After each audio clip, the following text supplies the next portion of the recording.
O povo judeu, quando queria lamentar ou quando estava de luto, eles se vestiam de saco e se pintavam de cinzas. Se eu pudesse, estaria na tribuna agora também vestida de saco e pintada de cinzas, ou então estaria vestida de luto hoje, pelo que aconteceu no Superior Tribunal de Justiça ontem, uma decisão absurda, e que nós vamos precisar entender o que está acontecendo com esta nação e toda uma influência que hoje já tem chegado aos magistrados. O Superior Tribunal ontem decidiu, senador Magno Malta, num julgamento em que uma menina de 12 anos foi estuprada, engravidou, por um homem de 20 anos de idade, por 3-2. O Superior Tribunal disse que não houve estupro. E o homem não pode ser condenado porque dessa relação nasceu uma criança. O mais absurdo é que usaram a primeira infância, o pacto de proteção da primeira infância, para defender o bandido, porque uma criança foi gerada de um estupro. Então, como ele amava a menina de 12 anos, gerou um bebê, para proteger o bebê, o pedófilo, estuprador, não será condenado. Até quando nós vamos nos silenciar com o relativismo que está acontecendo nesse país na proteção da criança e do adolescente? A nossa Constituição traz, os nossos constituintes foram sábios quando disseram que criança e adolescente, prioridade absoluta.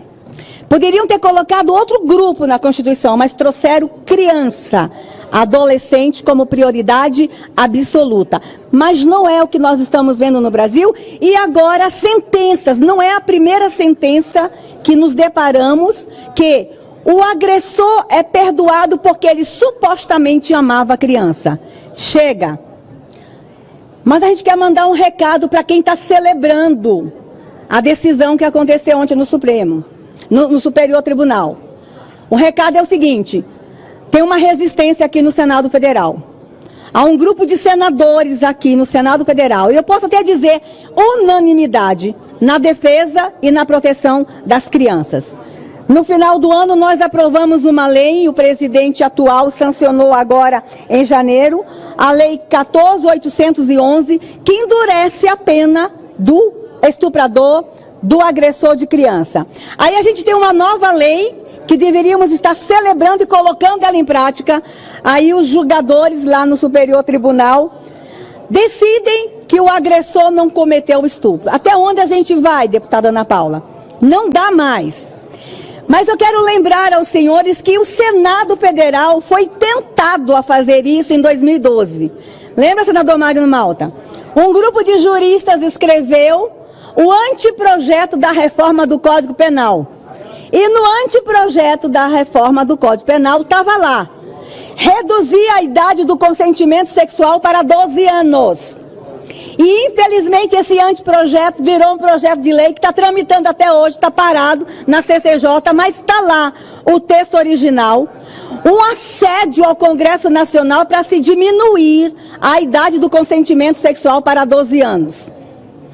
E interessante que quando entraram com o anteprojeto, que entregaram para o presidente Sarney, foram fazer um assédio ao então presidente do Senado, dizendo: vamos aprovar ainda em 2012, para o senhor entrar na história como o presidente que reformou o Código Penal. Ainda bem que nós tínhamos um presidente inteligente naquele ano, porque a intenção não era reformar o Código Penal. A intenção era liberar no Brasil o sexo a partir de 12 anos de idade. E porque em 2012 havia toda aquela militância para se liberar a partir de 12 anos? Lembra, senador Magno Malta? Porque em 2013 ia ter a Copa das Confederações no Brasil e os turistas, em nome do esporte, os turistas sexuais que viriam para cá dizendo que iam assistir jogo e não iam assistir jogo nenhum, eles iriam pegar nossas crianças legalmente. Porque ilegalmente já pegam. Senador, Vossa Excelência vem à tribuna e trata do que é mais sagrado: criança. Há uma frase que eu cunhei há muitos anos e que eu repito: Criança nunca foi, nem é futuro do Brasil, é o presente. E eles decidiram não cuidar do presente. Só teremos futuro se cuidarmos do presente. O que o STJ fez ontem é absurdo, é criminoso, é nojento. O que nós vimos no dia de ontem. Mas houve um voto discordante da ministra Daniela. E olha que eu tive resistência em recebê-la no meu gabinete. E a primeira coisa que eu perguntei a ela, para a gente prosseguir na conversa, me responda, doutora. Ela ia ser sabatinada. A senhora é a favor do aborto ou é contra? Ela começou a me contar a história de que a primeira filha dela, os médicos orientaram um aborto porque a chance era 2 ou 1%, um dos dois ia morrer, ou ela que ia morrer e a criança não, ia salvar quem? Ela não autorizou o aborto. E a criança está viva e ela também.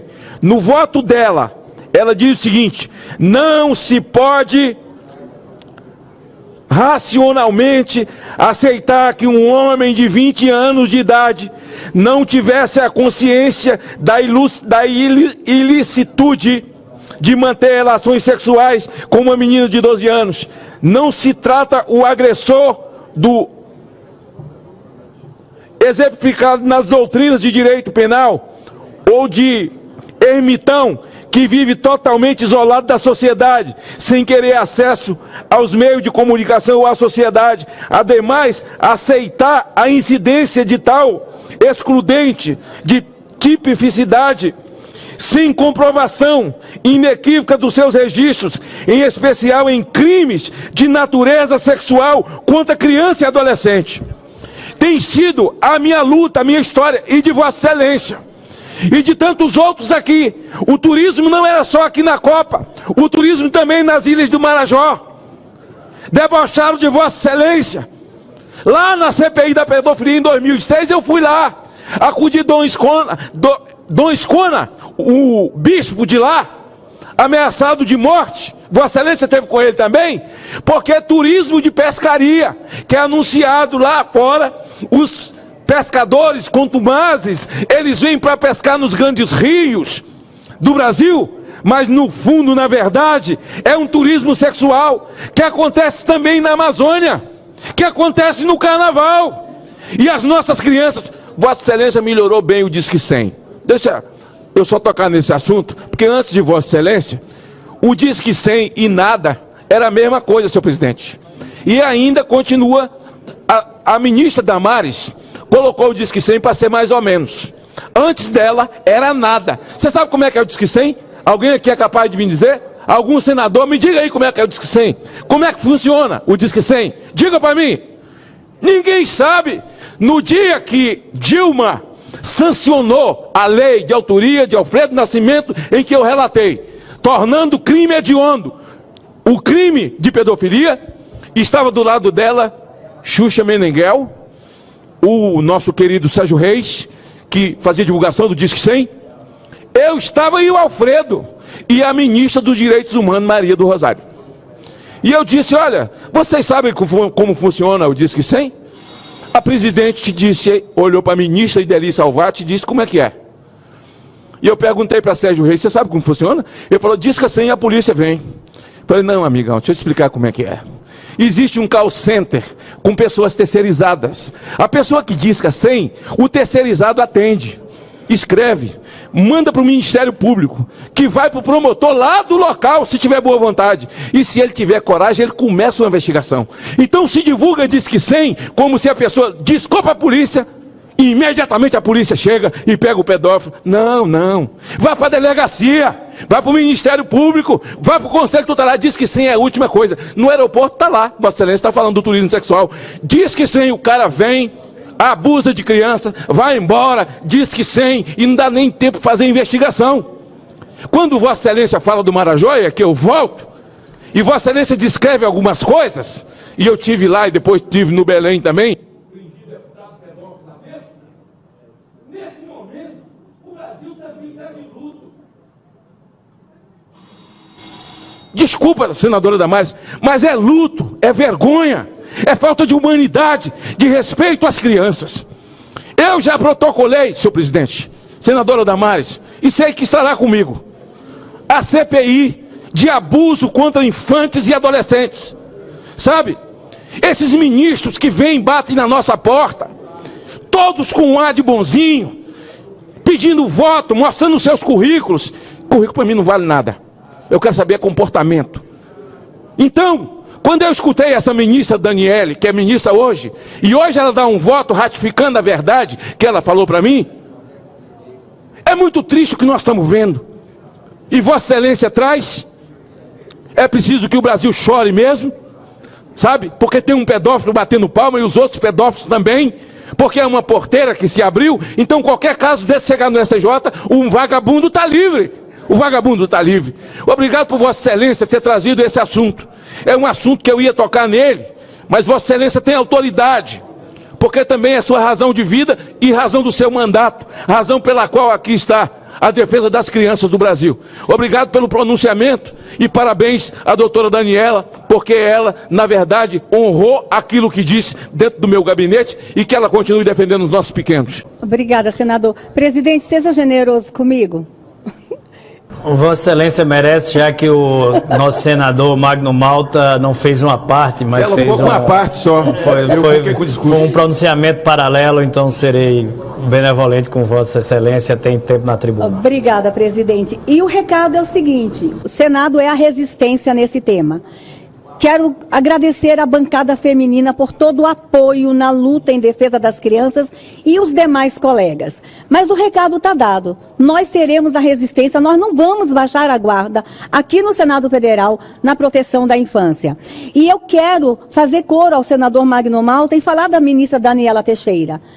O voto dela nos orgulha. Quem não ouviu, quem não assistiu o vídeo, está circulando nas redes o voto da nossa ministra Daniela Teixeira, uma brasiliense que hoje nos enche de alegria, ter tido a coragem de falar aos seus colegas que ela também não vai, naquela casa, baixar a guarda com relação à proteção das crianças e dos adolescentes. Ministra Daniela, receba o abraço de todas nós da bancada feminina, de todos nós aqui do Senado. Parabéns pela sua postura.